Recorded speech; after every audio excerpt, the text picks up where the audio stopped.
Alright, so I'm in the Dark Carnival. I'm on floor 649. I'm planning to end this run soon and post about it, but I'm assuming some people have some questions about how I've gotten this far, what's my strategy, what's my lineup. So I'm going to take the time to show that I'll do this final floor. I'll do a boss floor, and then I'm going to be ending the run there because, well, it's gotten a bit samey at this point, and I don't really have a huge reason to continue. So you can look at our characters and the gear. The characters are a minstrel, an herbalist, a friar, and the alchemist. The logic being is that the alchemist, the friar, and the herbalist throughout the run have been getting a lot of free stuff. As you can see, I have quite the collection of herbs at this point. I have a huge collection of alcohols and a lot of grenades as well from here. A lot of the grenades are actually on this character too, because she has the talent to use them. I don't really use them anymore because I just don't need to, but it was the logic of using these characters at the start of the run to help get through that early phases. The minstrel is, well, she's there just to be the person with the loot. That in the early game was good for money. She also has a good base talent, and she's faster than the busker. The busker's probably generally better because he comes with distract. But as we go over the gear, you'll see you can just buy distract anyways. So as far as gear goes, her main weapon of choice is the ornate arch flute, which in my opinion is just the flat out best loot in the game anyways. It has good solid base damage, it has the AoE interrupt, which can be useful, it has an AoE stun, which can be even more useful. The ornate ukulele is here for basically one reason only, and that is to restore the focus of my allies every fight. And the fire whip is here because of flaming lasso.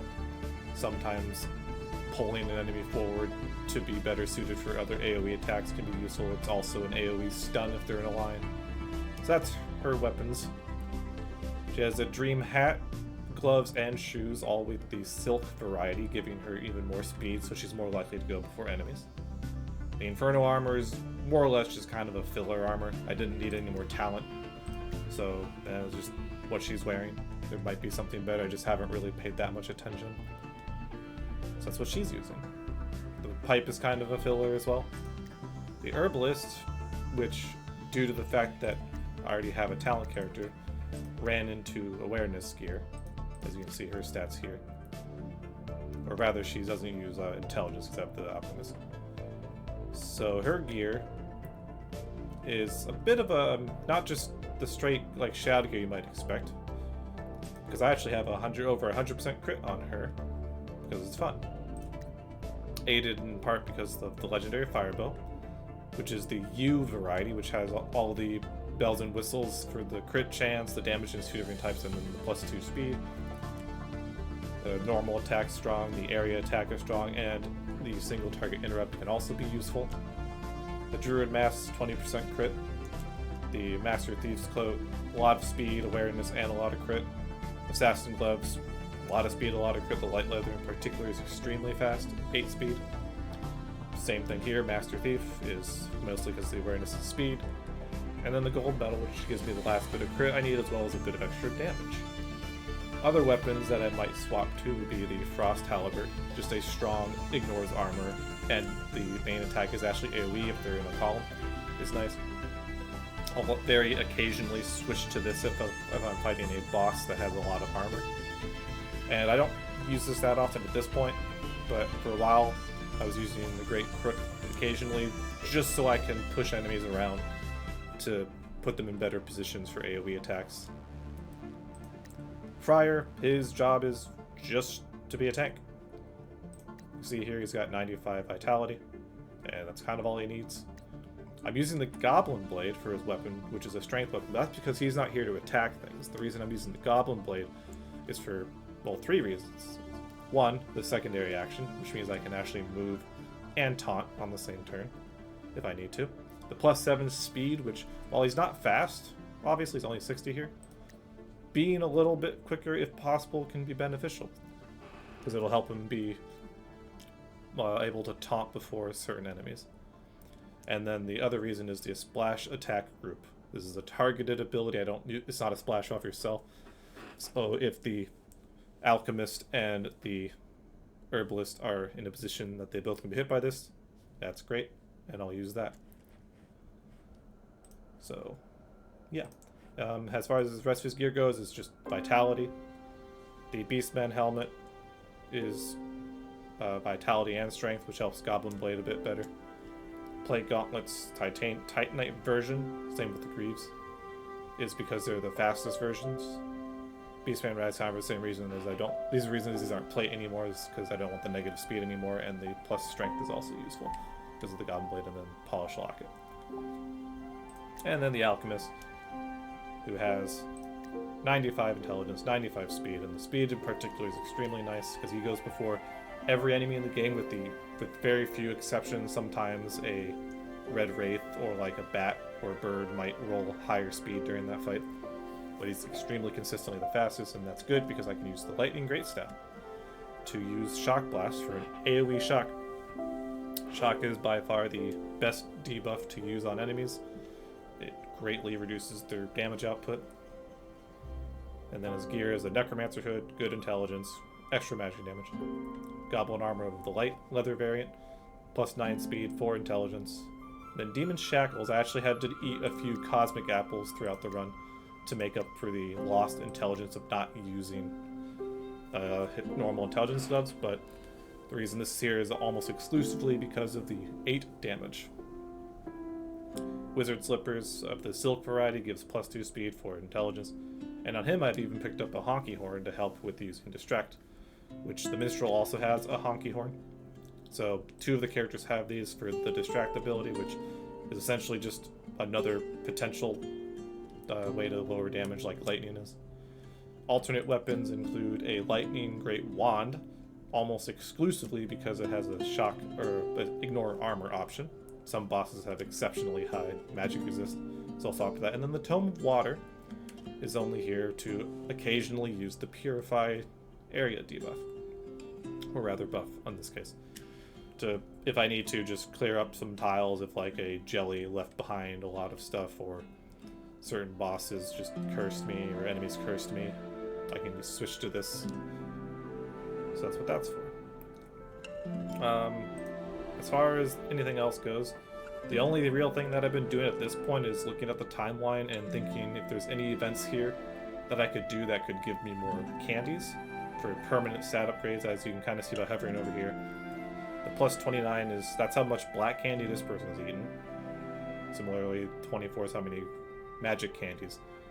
I've actually got a few candies here that I'm just not eating at this point because, as you'll see, I really just don't need candy. And I need to eventually actually die to end the run, so I don't want to make him too hard to kill. So that's why I'm not really eating them anymore.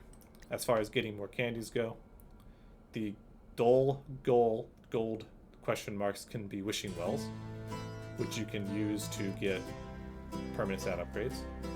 In addition to that, the blue icons here can be the actual candy machines, which is also good. So I look at that and see which side has the most of the events that can give me candy and pick it. So we're going to go to the Haunted House on the left.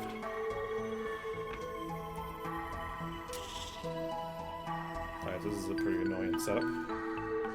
I don't like wraiths because they're quick and can do a lot of damage. But when I'm looking at fights here, I'm looking where the minstrel is, and I want to put her between everybody. So I'm going to slot her into this square here on her turn. So for these two, on their turns, I just need to get them set up. So black jellies are kind of annoying because they're immune to everything similar to the wraiths. There's not much for her to do. We're just going to do an AoE damage with Skyfire to start off. On my Alchemist's turn is I look at what I can shock with Shock Blast. And in this case, we shock these two. And they're shocked, which means they'll do a lot less damage. We're going to move you. And I can swap back to this, and we're going to use Slow Jam to make sure that my Friar goes before the Armored Terror to protect anybody else from damage.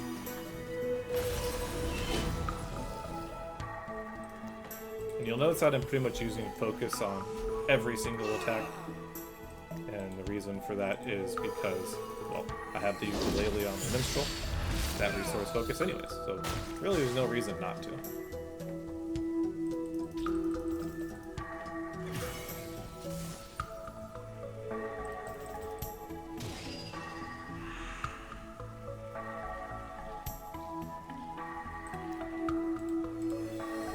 Too much focus.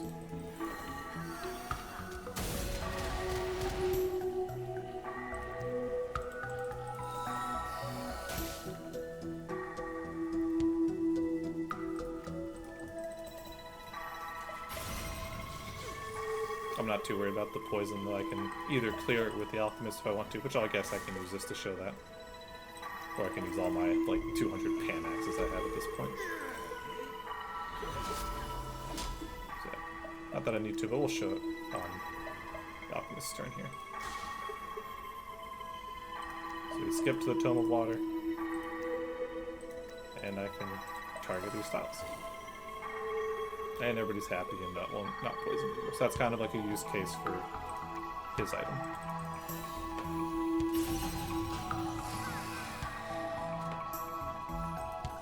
And so I'll just finish off the floor. And most of the fight's going to kind of go that way. But I can also kind of show this. Well, most of my people have gear that'll heal them. Infernal Armor heals. Ukulele heals. The mask here also, but I'm also holding on to some armor pieces that if I get particularly hurt on areas like this where there's multiple question marks in a row, I'll switch to the healing armor, and it allows me to not actually use a lot of Godspeeds, and I've got to switch my weapon on the alchemist, but that's fine.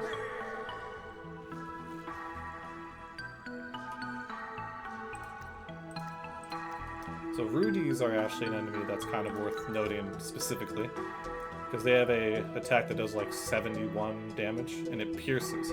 So they're actually one of the more dangerous enemies. So in most cases, you want to make sure you interrupt them in some way. In this case, we can shock them as a group. So you can stun them. If you have stun weapons, you could reset them to allow the Friar to at least be the one to take the damage. And this is actually a good case where I'm going to do this. I'm going to interrupt the demon. Same thing, I'm going to interrupt the group. And the reason you can do this and why it's a good idea is because even while shocked, they still hurt a lot of your characters. So making sure that all the attacks get funneled into the Friar, who's incredibly tanky at this point. He's also got really high evasion, which is almost entirely from candies. Means that any would-be damages at this point pretty much non-existent.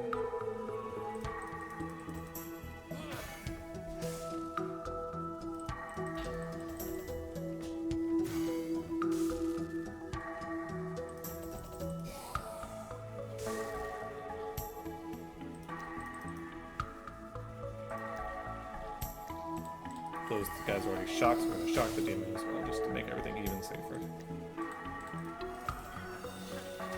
I've run out of focus on 2 of my characters. No big deal. We'll switch to the Ornate Loot and start regening all the focus.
That's something to note about the Goblin Blade there is it can break if I fail that roll, so I'm making sure to always use focus, no matter what, because that'll protect it from ever getting broken.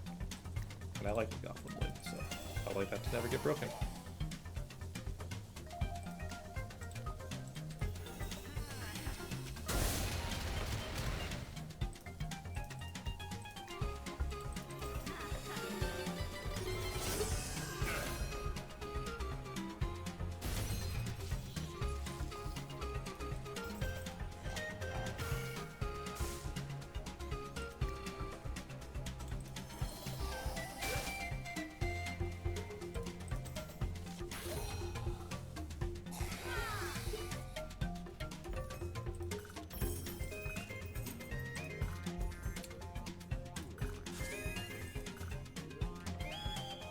And I can show this off a bit, so he's not really that hurt, but since we have a bunch of rooms in a row that aren't fights, we're going to just equip this, and he'll now passively heal between each room.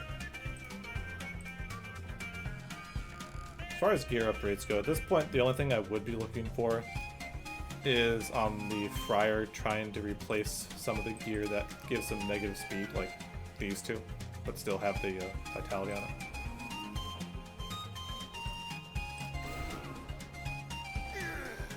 These aren't a threat anyways, so just being in the fight doesn't matter.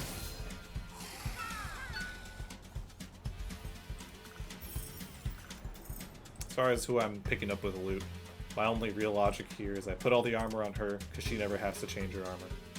And I put all weapons on him because he pretty much never has to change his weapons. Just to make it easier.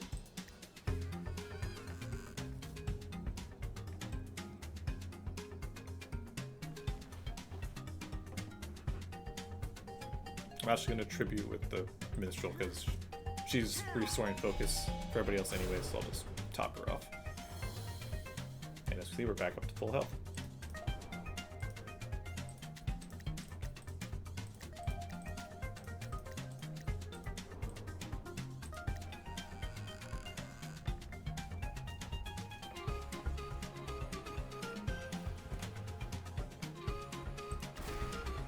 And I pass most other events, honestly, because I just don't need the rewards anymore from any of them.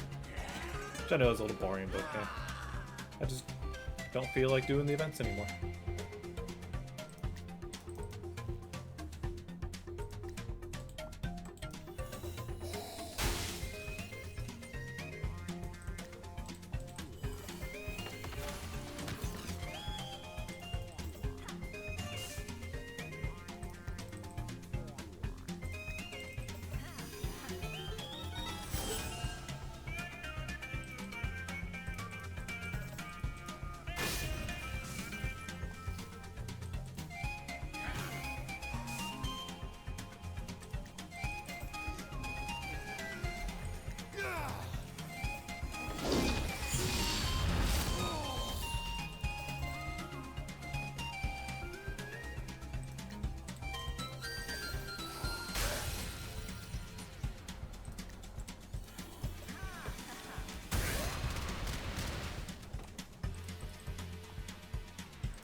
And as far as shops go, there's not really a whole lot I'm looking for here. I just use it to sell off my inventory's worth of gear.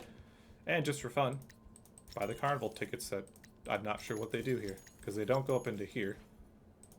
But I have like 720 here. I buy Identify Scrolls because I actually do still identify chests to make sure they're not mimics. Because you don't want to get ambushed by a mimic. Because there's a chance that their first attack after ambushing you back will just be breaking your gear. And you don't want that. And this is pretty much all I use shops for, is just to sell all my stuff. That said, I probably won't bother actually selling everything. I'm just doing it to show that this is what I'm doing with the shops at this point. Just like that. And we pass through the wheel. And my only concern about the wheel is that there's a couple of negative modifiers that are particularly bad that I'll get rid of. One of the modifiers, as an example, just gives enemies all immunities. So I'll replace that with a new wield wedge. And that's annoying. So, but there's nothing here that's actually worth worrying about. If I get cursed, I can just heal it anyways.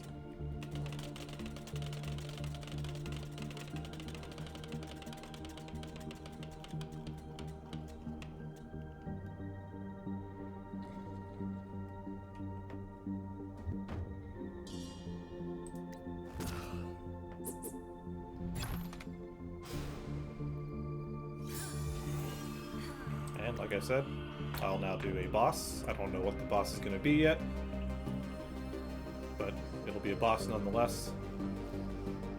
And I will end my run on the floor after by purposefully losing to a fight. And that should set, at least at the time of this video, a new record. Now this shop in particular is actually a bit more interesting because you can potentially get permanent upgrades, like for example, candy apples, so just a flat permanent plus 2 HP, so you might as well buy them when you can. And all I'm doing at this point is, you might think I put him on the Friar, but he definitely doesn't need any help. So I've just been using him on these 3 characters on whoever has the lowest at the time. So that's all this has been here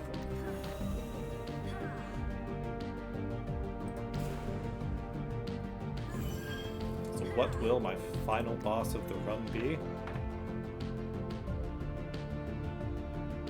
Kind of fitting.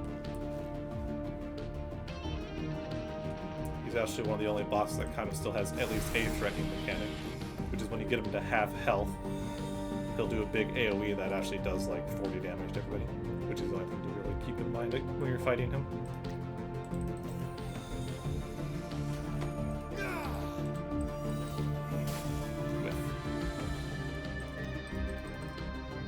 The nice thing is that the troll can be shocked. Though he does use focus for a few attacks, so it won't be as effective in the immediate start of the fight.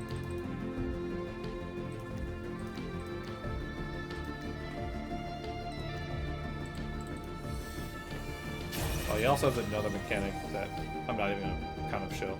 If you kill all of his allies, he'll just re-summon 3 more. So honestly, what I like to do is I just like to keep one of the bards alive, so he doesn't bother summoning more. Because the bars themselves aren't really that threatening.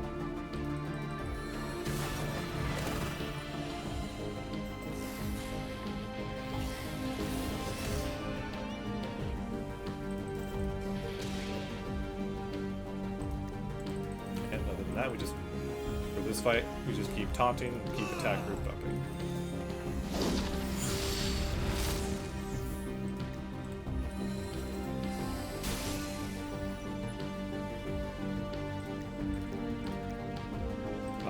Purify scrolls here to get rid of this debuff.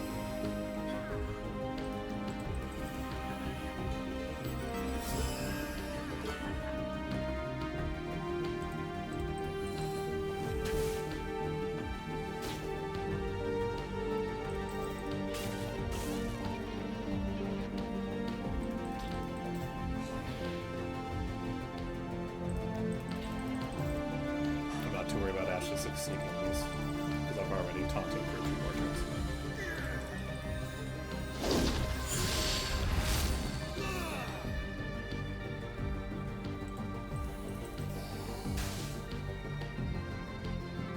Here's the half health AoE. He'll always do this at half health, and it always does a decent chunk of damage. Like 62. That's actually more than I remember, but just be aware of that he does that. If we're about dying, just heal up. It's a nice party heal.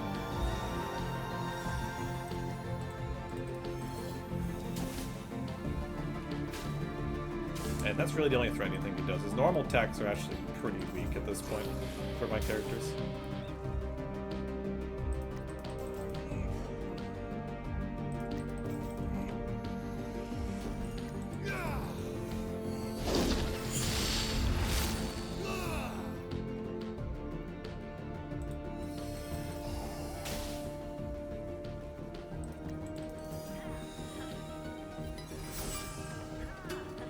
Really the only unfortunate thing about this role being one of the bosses is you can't get him as a Scourge event, which means you can't get his hat, which would have been pretty great for the Minstrel.